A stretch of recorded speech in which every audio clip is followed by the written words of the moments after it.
An act difficult to watch, difficult to bear, and difficult definitely to comprehend. An act of absolute inhumanity on camera.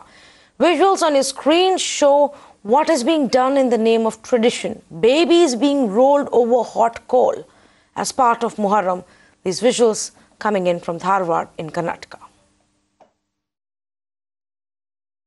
I spoke to a few of them who were there during this religious practice or the ritual. They say that it's being practiced for quite some time now. It's been passed on from generations, and they say there's no harm to the child whatsoever. But when you take a look at these visuals, the threat is pretty imminent, isn't it? One slip of the hand and the face of the child can be on burning charcoal, and that's the biggest risk that it poses, and several rituals like these pose. And the state government in Karnataka, of course, is mulling passing the anti-superstition bill.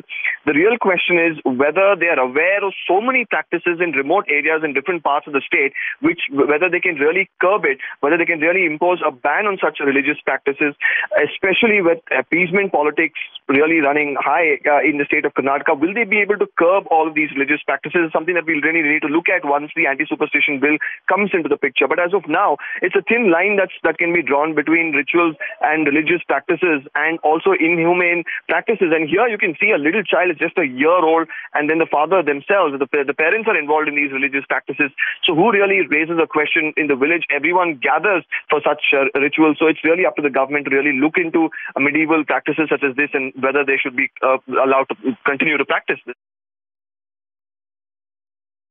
Well, what does the law say about this? Can any action be taken? We spoke with Ajita Rao, child rights activist, who reiterated the need for the government to ban superstitions for the well-being of children.